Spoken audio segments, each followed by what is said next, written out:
Hello, everybody. I'm Isaac Anderson, and I'm sitting here with two really talented guys. This guy right over here is going to be the main focus of our underground examination day. Mr. Greg Smith, how you doing? Fine. Thanks for inviting me. No problem, man. So we have a lot of stuff to kind of unpack today. But can you tell us who this guy right here Well, is? this guy is Zach Green, and Zach and I know each other. I'm from Savannah, Georgia, and Zach and I met down in Savannah, and we've got some friends in common. We started sort of jamming together, and then when I decided to go out on the road, I needed someone who knew music. And Zach is like one of these people who like, you know, he's so quiet, but he's so competent. I'm going to brag on you for a second. But he plays everything. I mean, he plays all stringed instruments. He plays mandolin and bass and guitar. So we geek out over instruments and different types of stuff like that. And, you know, look Might be my favorite part. yeah, it truly is. It truly is. But he's multi-instrumentalist. And so when I decided I was going to take a swing to North Carolina, which brings me to your door today, I grabbed my friend Susan, who's on the other side of the glass today, who's helping us with pictures and keeping our schedule straight and making sure we're in the right place at the right time. And Zach came down from Jersey to up there visiting his parents and came down to hook up with me. And so that's why we're here today. Awesome. So, Greg, how exactly did you get started in music? I got started because I came from a big family. I had 2 brothers and 4 sisters. And my older sisters would always sing harmony. And they would sing like the old stuff. They would sing like the Simon and Garfunkel stuff and the Peter and Gordon stuff. And, you know, like those great harmonic groups, harmony groups from the 60s and 50s and, you know, and just the old music and stuff. And so everybody sort of was kind of musical in the family. And they took piano lessons. And then as soon as the lesson stopped, they stopped. So then I went to my parents. I said, I think I can play the piano. And they said, no, we've already made that mistake. No lessons. So I went down, and I love my parents. They're great. But I did. I went down to the piano, and I sort of figured out where middle C was. And then my sister also had a guitar, which she bought toward the tail end of the Beatles days. And it was an old K guitar, which now are like highly in demand. Evidently, Springsteen loves the old K guitars. And she had one, and so I picked up that and listened, found out I had an ear, and I could play and mimic stuff on the radio. So that's how I kind of learned, taught myself, you know, a couple of basic chords. All songs are the same 3 chords. Most everyone. That's always Every a cliche, but it's so true, It's so right? true. It's just, you know, you can transpose it up, but it's the same, you know, G, C, D, and then every once in a while you throw in an E minor or something like that. But it's the same. So if you learn the basic 3 or 4 chords, then you know every song. Get one of these babies. And then put a little capo on it. Then you know every song written since like 1930. You know, basically, Absolutely. you know. So talking a little bit more about your music, your sound, how exactly would you describe that to people? It's interesting. I listened to everything growing up, and people sometimes say that, but I mean, I really did. I listened to rock and roll and folk and metal and opera, and I love classical music, and it's all the same 12 notes. I mean, you know, I'm dealing with the same 12 notes that anyone who's ever written a song is dealing with. We just rearrange them in different ways. But there are certain groups that I've listened to over time which kind of have given me inspiration. And everybody has, you know, if you listen to somebody and say, oh, you sound like so-and-so, it's because of the groups that they listen to. And it just finds your way into your music. So, you know, I mean, you could go back to, you know, I grew up on stuff like Tom Petty, and everybody grows up on the Beatles at some point. But, I mean, I also listen to great vocalists like Frank Sinatra and Tony Bennett. But then later on, you know, Dave Grohl is a great vocalist. Peter Gabriel is a great singer. And then, you know, more recently, people like John Mayer, who's an amazing guitarist. Mark Knopfler is still out there doing it. Wilco, I love Wilco. The Wood Brothers, a lot of groups like that.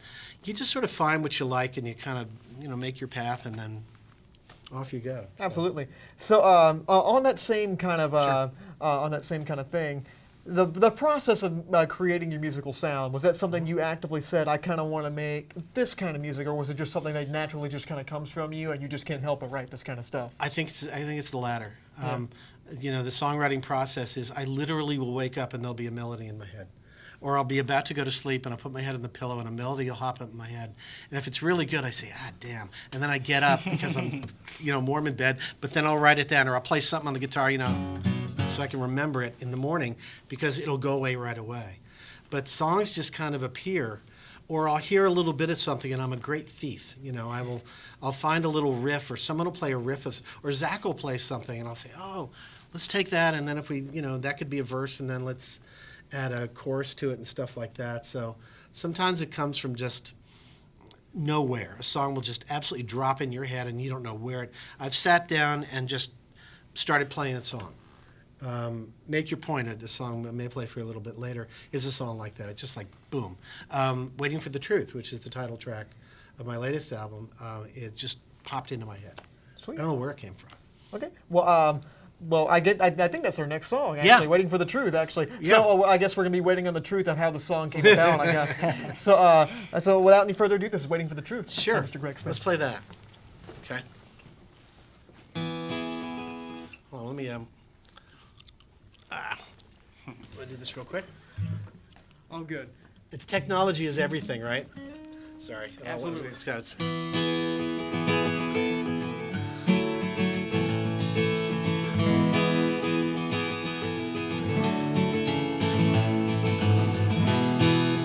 One in 20 mornings, sleeping on the road.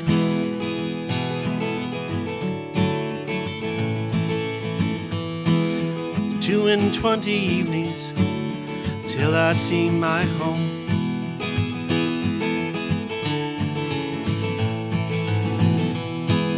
Soft approaching sunrise spreads across the day.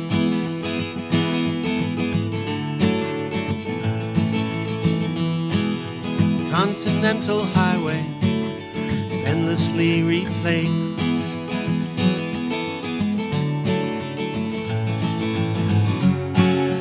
Patience never makes a sound, given our pursuit. Spend our days rehearsing or waiting for the truth.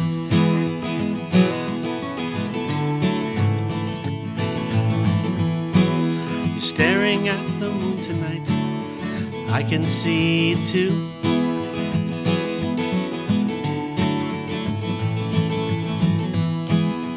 Meet you in my dreams tonight, where we can rendezvous.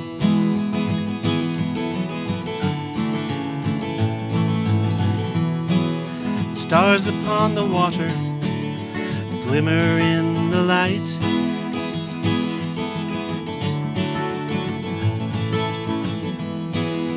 Let me hold your heart, my love, hold you through the night.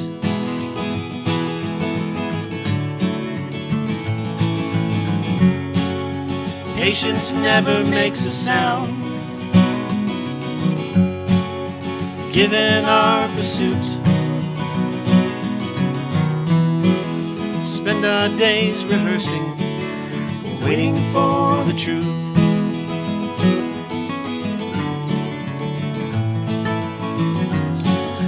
Patience never makes a sound, given our pursuit. Spend our days rehearsing, waiting for the truth.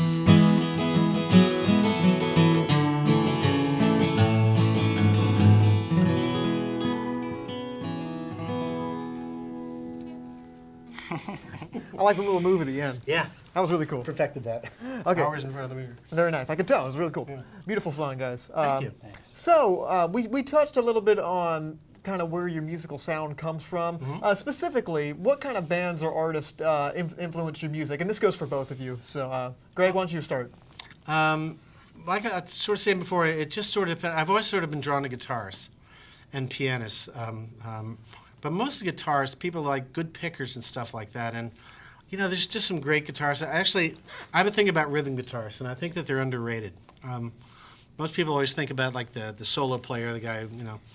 But the rhythm guitarist is actually the person that sort of holds the group together. You have, like, great rhythm guitarists like James Hetfield of Metallica, if you're into metal music or stuff like that. Or even going back to the Beatles, John Lennon.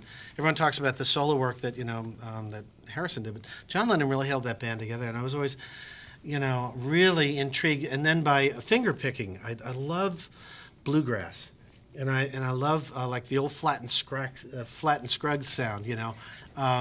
and Doc Watson, who's an amazing guitar player.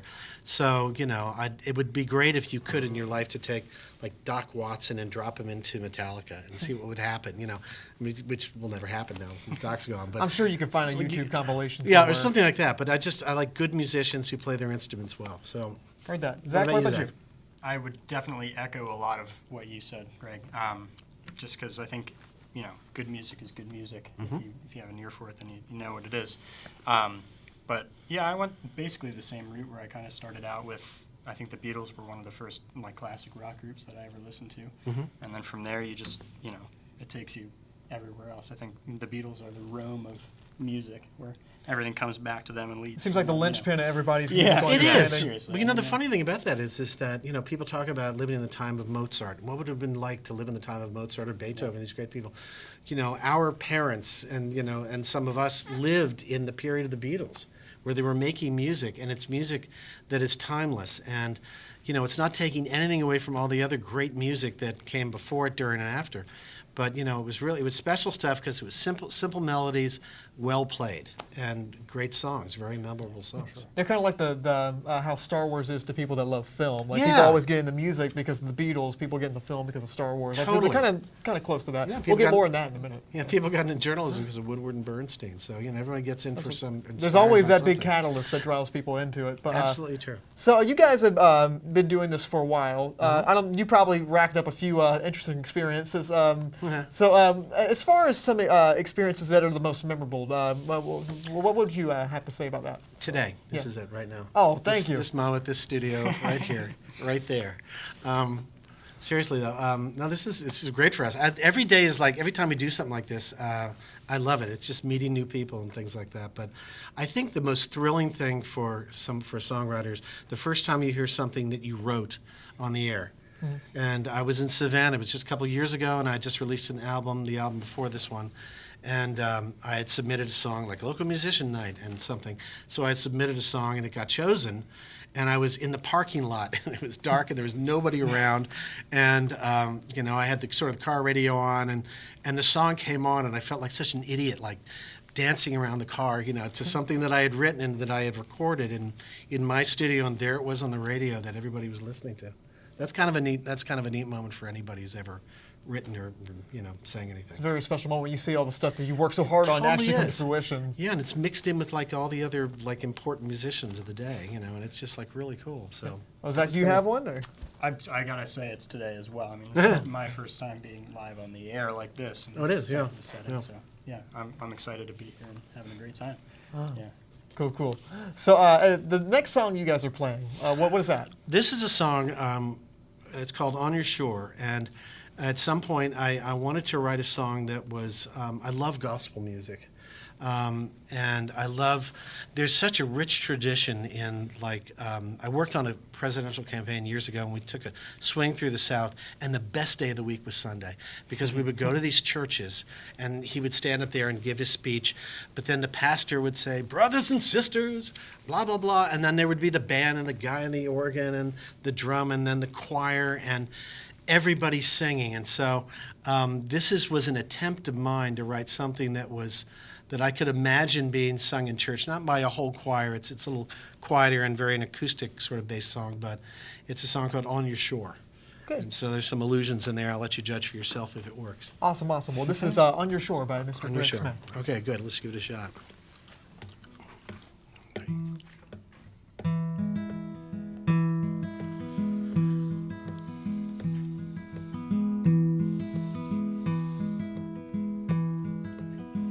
I lay me down upon the altar, reveal to me the lives we lived. I place my foot and lightly falter until I find and then forgive. And now you're here, you lay beside me.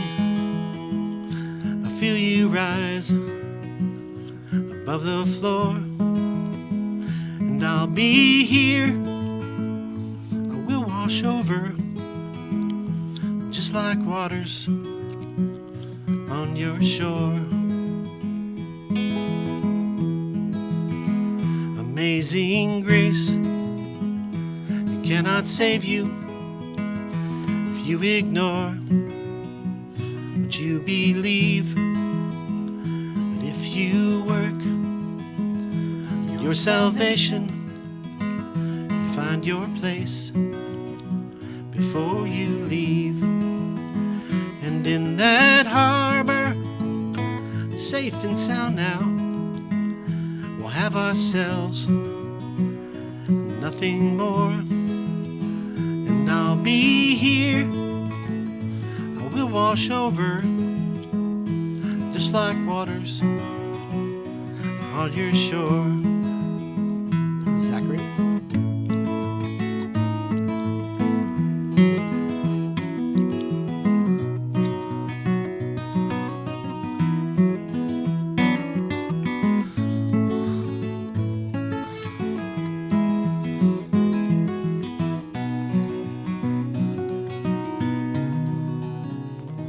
Row across in times of trouble, pulling oars against the tide, driven fast, the river flowing, take you to the other side.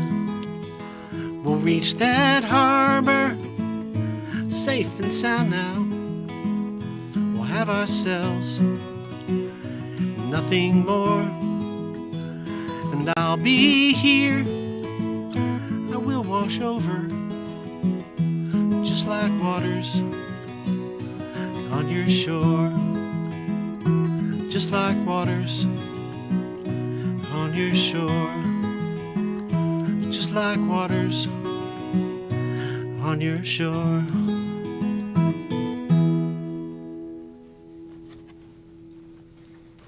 Wonderful. I really like the little solo thing there too. You get to good? play. It's not often you see just a little thing. I never. It's really cool to see when people play rhythm and solo at the same time. That always amazes me. So on the topic of guitars, Yes, I know for a fact that you, sir, have a lot of them. I do. Yeah, You have a lot of them. We nerded out a little bit before we started filming. We did, about some guitars, specifically a bass that is Yeah. here. He's going to switch while we talk, yeah. if that's okay. Just a little subtle nod to try Yeah. to switch. But as far as all the guitars that you have, do you have a favorite? I know this is about picking your do. favorite children. Oh wow, okay. I do. didn't know you Yeah, had a yeah, I do. Yeah. The thing is, I started building guitars years ago because I was working on an album and I was trying to get a certain sound out of my electric guitar, and I couldn't get the sound I wanted. And I could sort of hear it in my head, so I built a guitar. I was chasing a sound, and I got it pretty well right. That was the first guitar I ever built, but I was trying to build the perfect guitar, and it was about a 90%. And so then I built a second one, still chasing the sound, a third and a fourth, and then many, many others. But that first one, it's a Stratocaster body, but it's got both Telecaster and Stratocaster pickups in it, for those of you who know guitars. And so my son calls it the Stratelli. And it's couldn't find the right shade of red, so I went to Home Depot and went to one of the color charts for house paints and picked that one and went home and brush painted it. And so it's a little rough, but it's still, oh my God, I'll pick it up. I never have been disappointed by the guitar. And I built many guitars since then. In fact, we just started a charity in Savannah called Guitars for Heroes, where I just gave away 24 of them to Hunter Army Airfield in Savannah. And they're going to give away one guitar a month to a deserving serviceman or woman who wants to play guitar. And so they're That's going to good wonderful, man. homes. But my favorite ones, like this guy here, and other ones I keep. Yeah.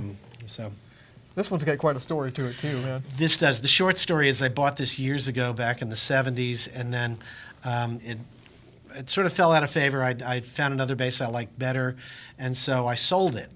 And the minute I sold it, I regretted it. 20 years later, I was saying, God, I missed that bass. So I went online to find, a similar model and similar year, and I saw this and found this.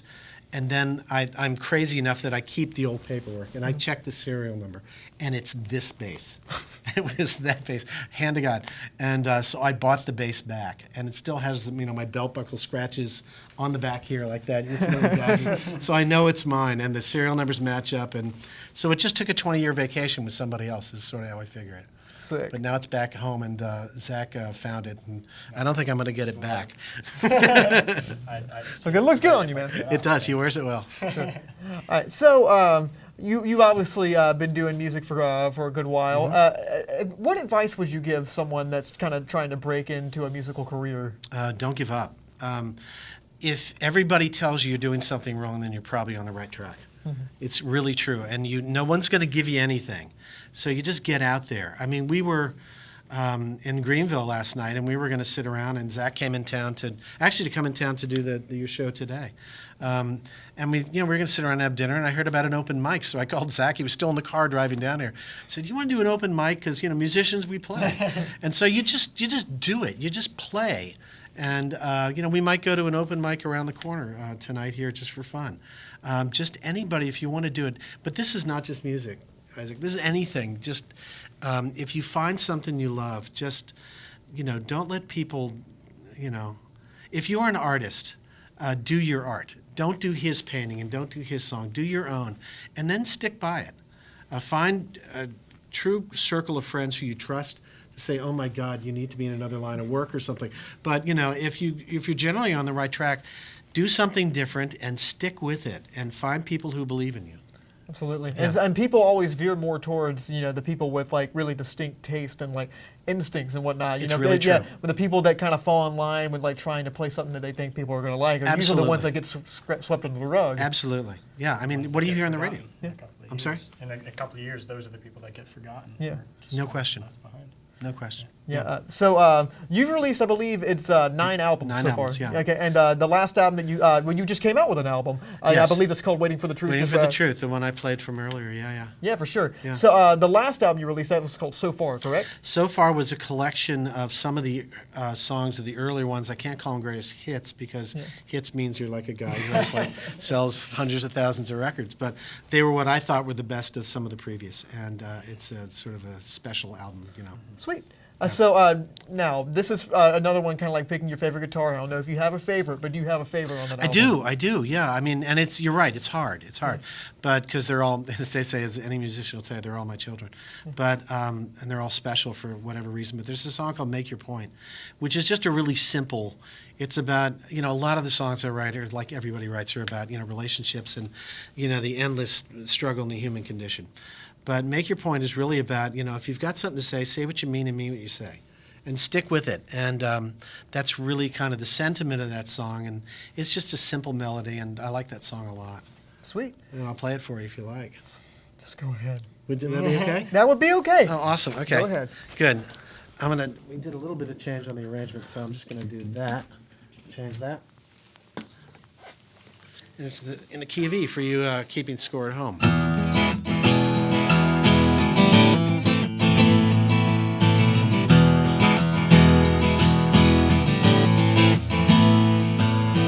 Once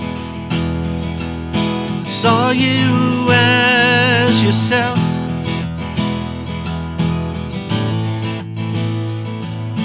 Now in the twilight, revealing something else.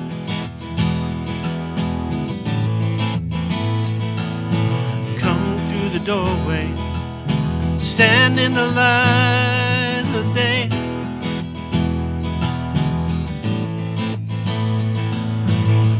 Tell me stories, say what you came to say.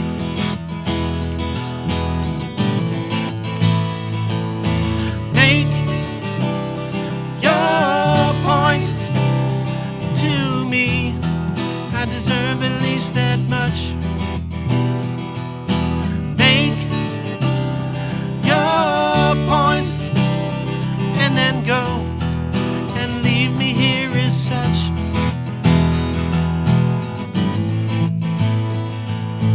crawl back inside my chair.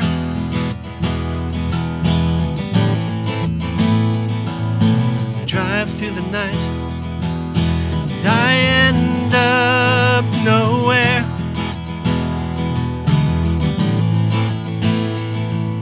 Sweet soft vibrations ringing in between my ears.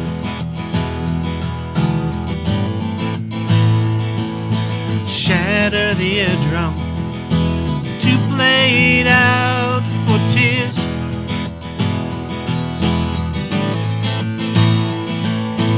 Make your point to me. I deserve at least that much. Make your point and then go and leave me here as such.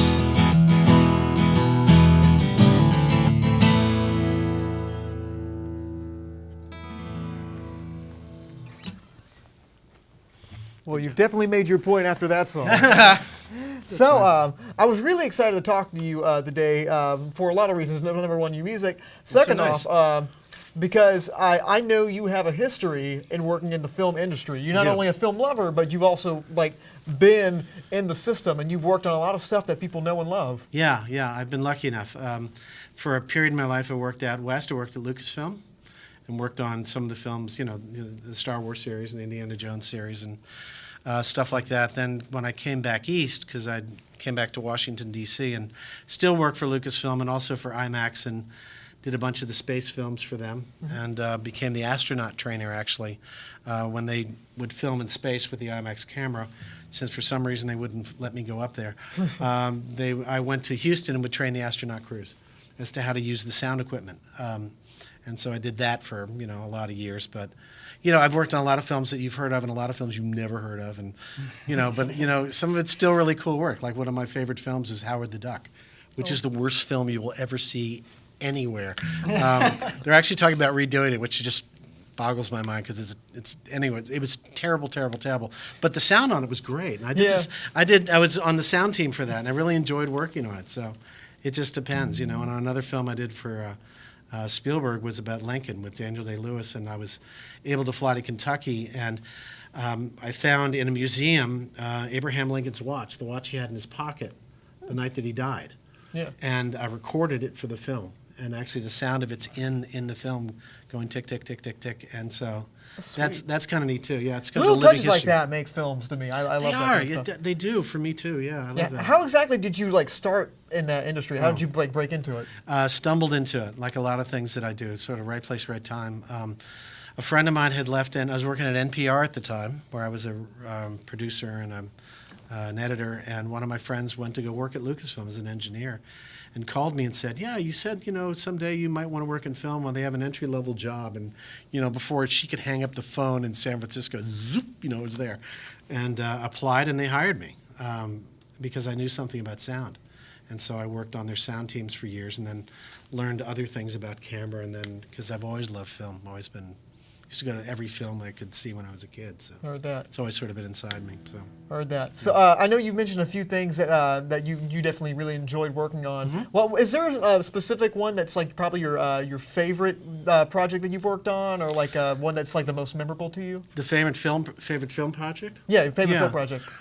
Well, the Lincoln thing was pretty cool. That finding his watch, because that took about 6 months to find it, and we did a bunch of other tracks for that.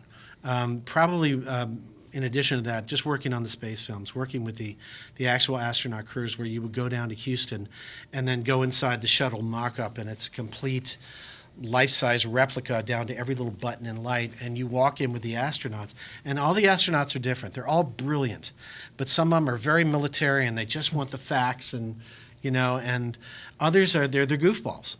We had one crew we called the Austin Powers crew, because I said to one of them, "And then you plug this in here and you turn this up. Does that make sense?" And he said, "Yeah, baby, groovy," And we knew that was going to be for that crew, the sort of the tenor of the whole thing. So it just sort of depended on, but all the crews, they're just so giving and such wonderful, brave people, but also just amazingly brilliant and intuitive. And some of the nicest people you'll ever meet as well. So For sure. I was just lucky to, stumble into that and be able to be part of that team as well. Heard that. Yeah. So, as far as your music stuff goes, do you have any upcoming shows? We're actually sort of touring and stopping into various places across North Carolina for the next couple of weeks. We're headed towards Nashville because I've got a meeting with the record company, and they're going to talk to me about where they think I should go, and we're going to meet and chat about stuff like that. I could also say that, the music is also, we just got everything up, all 9 albums up on Pandora and Spotify, and you can buy them on iTunes and all the major streaming platforms. So they're all up there if you search Greg Smith. And I was also, there's some albums which are out under the name The Far Cry, and The Far Cry was just a band name that I gave when I would bring one other person in, and we did a lot of the stuff. But it's all sort of me, and they're all my babies, they're all my songs. So that's sort of the upcoming stuff. And then we'll see what the rest of the summer brings. I might go up to Canada. Because there's some stations up there which have been playing my music, and I thought it'd be fun to go up and just meet them and say thanks, and can't beat Canada this time of year. Hey, it's cool, man. It is cool, quite cool actually. So, along with all that stuff that you just mentioned and everything, is there any, what's next for you, man? Like, where do you really want to see this music go in the future? I don't know if you're working on anything new now, or... I am working on, it's funny when you write, I write in spurts, and I know when it's time to write and when it's time to not write, in other words, when you're pushing it. And it feels like that's coming on. We're sort of paying attention. Zach and I worked sort of hard on getting our sets together, and we put together some music sets and just doing the live act. But it'll be time to get in the studio soon. And actually, one of the projects I'm really excited about has very little to do with me, but it has to do with Zach. And Zach is an incredible songwriter of his own, and he's going to come into my studio and do some of his stuff. And if I behave myself, maybe he'll let me play a couple of tracks. And no, I'm really excited about the stuff that he's written and also that he's going to write. And maybe we'll even do some co-writes together. He has not heard me say this. Oh, wow. So this is like, It's a Big Bang Radio I think exclusive it'll be awesome. realization. No, I've heard his stuff. He's an amazing musician. I would love to write some stuff with you, and so we'll see where it goes. Deal or no deal, buddy. Deal or Oh, deal, I'll say right? Deal or no But deal. you had to make a decision now. Okay. So if people want to stay in the loop about what's going on, Yeah. kind of like with the music and everything, how can people find you? There's a Facebook page. We were literally going through it this morning and editing and adding some pictures from last night's show. And also, as I said, you can find all the albums on iTunes and Spotify and Pandora and all the major streaming stuff like that. And my email address is mixed into all that stuff in there. And I really do answer emails. So if you have a question about the music or where I'm going to be or this or that, don't hesitate. Just drop me an email and I'll shoot you back. And, I love to talk about the music. And, if you're doing something, send me a link to one of your songs. I'd love to hear it, For sure, man. Yeah. So, thank God. But by the way, thank you guys so much for coming here. Thanks for having us. I was very excited to talk to you both, and I know everybody up here is very excited to see you guys and very happy Oh, with what we've shown so so nice far. to invite us. I'm really, really, I was really happy to accept, and thanks for having us. I really Well, appreciate no it. problem, man. Is there anything that you want to add before we go? No, I think that's about it. Yeah, just the usual stuff. I've been reminded you have to mention Facebook and mention the platform. So I've done my homework, and so Social media is everything. In the today's social world, media is man. everything, and that's where to find us. So Okay, cool. Well, guys, thank you so much for watching this episode of Underground Examination. These guys are going to play us out, but my name is Isaac Anderson. You guys stay lovely. okay, good. Let's play. We're going to play a little something. A song called Desire.